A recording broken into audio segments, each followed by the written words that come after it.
नमस्कार, SBT news में आपका स्वागत है। पेश है 5 अक्टूबर शनिवार सुबह 6:15 बजे राजस्थान की बड़ी खबरें। गुरुवार को पीएम नरेंद्र मोदी ने प्रधानमंत्री इंटर्नशिप योजना शुरू कर दी है। इसमें देश के 1 करोड़ युवाओं को टॉप 500 प्राइवेट कंपनियों में इंटर्नशिप का मौका दिया जाएगा। कैंडिडेट्स को इस दौरान हर महीने 5,000 रुपए स्टाइपेंड भी मिलेगा। इसके लिए पोर्टल लॉन्च कर दिया गया है, जिस पर कैंडिडेट्स 12 अक्टूबर से रजिस्ट्रेशन कर सकेंगे। वित्त मंत्री निर्मला सीतारमण ने बजट भाषण में इस योजना की घोषणा की थी। इसके तहत 21 से 24 साल तक के युवाओं को इंटर्नशिप की मदद से रोजगार के काबिल बनाया जाएगा। सुप्रीम कोर्ट ने शुक्रवार को कहा कि गुजरात में अधिकारियों ने बुलडोजर एक्शन पर उनके आदेश की अवमानना की तो हम न केवल अधिकारियों को जेल भेजेंगे, बल्कि उन्हें सारी संपत्तियां दोबारा बनवाने का आदेश दिया जाएगा। यह बात जस्टिस BR गवई और जस्टिस KV विश्वनाथन की बेंच ने कही। बेंच गुजरात में सोमनाथ मंदिर के पास बने अवैध निर्माणों पर 28 सितंबर को हुए बुलडोजर एक्शन के खिलाफ अवमानना याचिका पर सुनवाई कर रही थी। याचिका में समस्त पाटनी मुस्लिम जमात ने सुप्रीम कोर्ट के 17 सितंबर के आदेश के उल्लंघन को लेकर कार्रवाई करने की मांग की थी। इस दौरान मुस्लिम धार्मिक और आवासीय स्थलों को ज्यों का त्यों रखने की मांग खारिज कर दी गई। सुप्रीम कोर्ट इस मामले पर गुजरात सरकार से जवाब मांगा है। अगली सुनवाई 16 अक्टूबर को होगी। जोधपुर की ACB कोर्ट ने ज्वेलर्स का इनकम टैक्स सर्वे नहीं करने की एवज में रिश्वत राशि लेने के आरोपी रिटायर आयकर अधिकारी सहित एक अन्य को 3 वर्ष के साधारण कारावास की सजा सुनाई है। इस मामले में कुल 4 आरोपी थे, जिनमें से 2 को संदेह का लाभ देते हुए बरी कर दिया गया है। वहीं 2 अन्य को दोषी करार दिया गया। ACB के सहायक निदेशक अभियोजन दिनेश तिवारी ने बताया, घोड़ों का चौक स्थित सुदर्शन ज्वेलर्स के मालिक ओम प्रकाश सोनी ने ACB में 31 मार्च 2010 में शिकायत दर्ज करवाई थी, जिसमें ओम प्रकाश सोनी, मानक चंद, घनश्याम सोनी परिवादी थे। उन्होंने वर्तमान में रिटायर और तब के income tax inspector Rajendra Singh Sisodia के खिलाफ शिकायत दी। बताया कि उस समय जोधपुर के तत्कालीन आयकर अधिकारी राजेंद्र सिंह सिसोदिया ने उनकी दुकान का आयकर सर्वे नहीं करने की एवज में 2 लाख की रिश्वत मांगी थी, जो बाद में 1,21,000 रुपए तय हुई थी। राजस्थान की शहरी सरकारी यानी नगरीय निकायों में मौजूद कर व शुल्क प्रणाली और यहाँ के नियम अधिनियम में सरकार बदलाव करने पर विचार कर रही है। इसका कैसे सरलीकरण किया जाए और यूजर फ्रेंडली बनाया जाए, इस पर सुझाव व राय मांगने के लिए कमेटियां बनाई है। इन कमेटियों को देश के दूसरे राज्यों की निकायों के सिस्टम का भी अध्ययन करने और उन्हें अनुरूप अच्छे नियम, कानून और प्रणाली का लेखा जोखा तैयार करके सरकार को 15 दिन में देने के लिए कहा है। स्वायत्त शासन निदेशालय के निदेशक और विशेष सचिव कुमार पाल गौतम में आदेश जारी करते हुए 4 अलग अलग विषयों पर सरकार को सुझाव देने के लिए कमेटियां बनाई है। राष्ट्रपति द्रौपदी मुर्मू ने शिक्षा को बहुत महत्वपूर्ण बताते हुए कहा कि अगर उन्हें शिक्षा के लिए सुविधा नहीं मिल पाती तो आज वह इस मुकाम पर नहीं पहुंच पाती। श्रीमती मुर्मू ने शुक्रवार को मानगढ़ धाम में आदि गौरव सम्मान समारोह को संबोधित करते हुए यह बात कही। उन्हें इस दौरान बांसवाड़ा जिले में जनजातीय छात्र छात्राओं के लिए 6 और पूरे राज्य में 30 एकलव्य मॉडल आवासीय स्कूल संचालित किए जाने का उल्लेख करते समय अपने विद्यार्थी जीवन की याद आ गई। कहा, छात्रावासों का उल्लेख करते हुए मुझे अपने विद्यार्थी जीवन की याद आ रही है।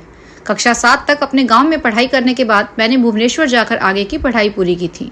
यदि छात्रावास की सुविधा नहीं मिलती तो शायद मेरी आगे की पढ़ाई मुश्किल से हुई होती या उसमें रुकावट भी आ सकती थी। आज मैं आपके सामने खड़ी हूँ तो केवल शिक्षा के बल पर। राष्ट्रीय स्वयंसेवक संघ के सरसंचालक डॉक्टर मोहन भागवत ने कहा कि भारत पहले से एक हिंदू राष्ट्र है, उसको और उन्नत, सामर्थ्यवान और बलशाली बनाना है।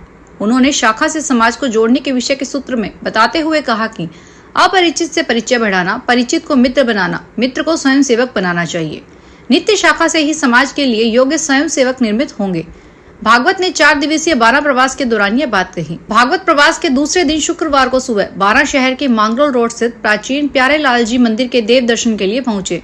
वहां उन्होंने मंदिर दर्शन के बाद इसके इतिहास के बारे में विस्तृत जानकारी प्राप्त की। महंत ने बताया कि मंदिर का इतिहास 3 शताब्दी पुराना है, जहां महंत प्यारे राम जी ने अनंत भगवान की प्रतिमा स्थापित कर 3 परकोटे वाले विशाल मंदिर का निर्माण करवाया था। विदेश मंत्री S जयशंकर 15-16 अक्टूबर को पाकिस्तान जाएंगे। वे इस्लामाबाद में SCO के हेड ऑफ गवर्नमेंट की बैठक में शामिल होंगे। विदेश मंत्रालय के प्रवक्ता रणधीर जायसवाल ने शुक्रवार को इसकी जानकारी दी। यह पिछले 9 साल में पहली बार होगा जब भारत का कोई मंत्री पाकिस्तान जाएगा।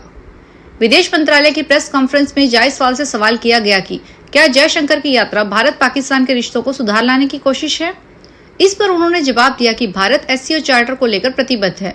विदेश मंत्री की यात्रा का यही कारण है, इसका कोई और मतलब नहीं निकाला जाना चाहिए। दरअसल पाकिस्तान ने 29 अगस्त को प्रधानमंत्री नरेंद्र मोदी को SCO मीटिंग के लिए न्योता दिया था। पाकिस्तान की विदेश विभाग की प्रवक्ता मुमताज जहरा बलोच ने कहा था कि बैठक में भाग लेने के लिए सभी सदस्य देशों के प्रमुखों को निमंत्रण भेजा गया है। रिटायर आईपीएस शरद कुमार को बीसीसीआई की एंटी करप्शन यूनिट का चीफ बनाया गया है। शरद 4 साल तक एनआई के चीफ भी रह चुके हैं। उत्तर प्रदेश के बरेली से ताल्लुक रखने वाले 68 वर्षीय कुमार की नियुक्ति 1 अक्टूबर को क्रिकेट निकाय में की गई थी। शरद 3 साल तक एंटी करप्शन यूनिट के हेड बने रहेंगे। वे हरियाणा कैडर के 1979 बैच के आईपीएस अधिकारी हैं। वे हरियाणा कैडर के ही पूर्व आईपीएस अधिकारी के मिश्रा की जगह लेंगे। राइजिंग राजस्थान के तहत डूंगरपुर इन्वेस्टर समिट में डूंगरपुर में 1000 करोड़ रुपए से अधिक के इन्वेस्ट को लेकर एमओयू हुए। 63 इन्वेस्टर में डूंगरपुर के नए उद्योग, होटल, कॉलेज में इन्वेस्टमेंट को लेकर रुचि दिखाई। इसमें डूंगरपुर में 7000 लोगों को रोजगार मिलेगा। शहर के होटल लेक व्यू में आयोजित डूंगरपुर इन्वेस्टर समिट में कलेक्टर अंकित कुमार सिंह, जिला परिषद सीईओ हनुमान सिंह, लघु उद्योग भारती के प्रदेश महामंत्री योगेंद्र कुमार शर्मा, उद्योग विभाग के संयुक्त निदेशक पीएन शर्मा, उद्योगपति विनोद जोशी की मौजूदगी में हुआ। राष्ट्रीय सफाई कर्मचारी आयोग के अध्यक्ष एम वेंकटरमन ने कहा कि सभी सफाई कर्मचारियों को आईडी कार्ड जारी किए जाएं और उनके आईडी कार्ड पर ईपीएफ नंबर, इंश्योरेंस नंबर व सामान्य जानकारी भी होनी चाहिए। सभी सफाई कर्मचारियों का बीमा होना जरूरी है। इसके लिए सभी ठेकेदार व एजेंसी संचालकों को पाबंद किया जाए। सभी सफाई कर्मचारियों का वेतन उनके खुद के बैंक के खाते में जमा होगा। सफाई कर्मचारी आयोग राष्ट्रीय अध्यक्ष एम वेंकटेशन 1 दिवसीय नागौर दौरे पर रहे। इस दौरान उन्होंने कलेक्ट्रेट सभागार में विभाग के अधिकारियों की समीक्षा बैठक ली। राष्ट्रीय अध्यक्ष वेंकटेशन ने नगर परिषद अधिकारियों से सफाई कर्मचारियों की सूची मांगी। हरियाणा में चुनाव प्रचार के अंतिम दिन जन नायक जनता पार्टी के प्रत्याशी के लिए नागौर सांसद हनुमान बेनीवाल ने जनसभा की। उनकी इस सभा को लेकर राजस्थान की राजनीति में घमासान मचा हुआ है। मिर्घा परिवार के सदस्य और कांग्रेस नेता मनीष मिर्घा ने फिर से हनुमान बेनीवाल पर निशाना साधा है। उन्होंने पूछा कि जिसके साथ हरियाणा की जनता ही नहीं खड़ी, उसके साथ हमारे सांसद का क्या मतलब। दरअसल कांग्रेस नेता मनीष मिर्घा ने एक्स हैंडल पर लिखते हुए कहा कि नागौर सांसद हनुमान बेनीवाल जी कल डबवाली में जिनके पक्ष में आप प्रचार करने गए थे, वह सिर्फ हमारे किसान भाइयों के ही नहीं बल्कि हमारी आस्था के प्रतीक सत्यवादी वीर तेजाजी महाराज के भी गुनहगार रहे हैं। और यह मैं नहीं कह रहा हूं, यह 2 व 3 मार्च 2023 को दिया आपका अपना वक्तव्य है। अलवर नगर विकास न्यास कंपनी बाग के बाहर दोपहिया वाहनों के लिए पार्किंग बनाने की तैयारी कर रहा है। इसके लिए सर्वे चल रहा है। जैसे ही पूरा होगा तो उच्च अधिकारी इस पर मुहर लगाएंगे। इस पार्किंग के बनने से 150 से ज्यादा दोपहिया वाहन यहाँ खड़े हो सकेंगे। बाजार में जाम भी कम होगा। साथ ही पार्क में आने वाले लोगों के लिए अपने वाहन खड़े करने की सुविधा मिल सकेगी। नंगली सर्किल से मन्नी का बड़ तक कोई पार्किंग नहीं है, जबकि करीब 1 किलोमीटर के इस मार्ग पर हर दिन 100 से ज्यादा वाहन सड़क पर ही खड़े होते हैं। राजस्थान में अजमेर में आयुर्वेद विश्वविद्यालय खोलने के लिए महर्षि दयानंद सरस्वती विश्वविद्यालय की जमीन लिए जाने की बात सार्वजनिक होते ही इसका विरोध शुरू हो गया है। विश्वविद्यालय में शुक्रवार को भूमि बचाने एवं अतिक्रमण हटाने के लिए विशाल रैली निकालकर विरोध प्रदर्शन किया गया। अजमेर में आयुर्वेद विश्वविद्यालय की स्थापना के लिए भूमि महर्षि दयानंद सरस्वती की आवंटित भूमि में से दिए जाने के संबंध में विश्वविद्यालय के शिक्षकों, अधिकारियों, कर्मचारियों, सेवानिवृत्त कर्मचारियों, छात्रों, पूर्व छात्रों आदि द्वारा संयुक्त रूप से विश्वविद्यालय में प्रदर्शन किया। विश्वविद्यालय की भूमि बचाए जाने के संबंध में एक विशाल रैली निकाली गई। प्रदर्शन एवं रैली के दौरान सैकड़ों विद्यार्थी और कर्मचारी उपस्थित रहे। राजस्थान की उप मुख्यमंत्री दिया कुमारी ने कहा कि यशस्वी प्रधानमंत्री नरेंद्र मोदी और मुख्यमंत्री भजन लाल शर्मा के नेतृत्व में हमारी डबल इंजन की सरकार महिलाओं को आगे बढ़ाने, मजबूत बनाने, आर्थिक रूप से संबल प्रदान करने और आत्मनिर्भर बनाने का काम कर रही है।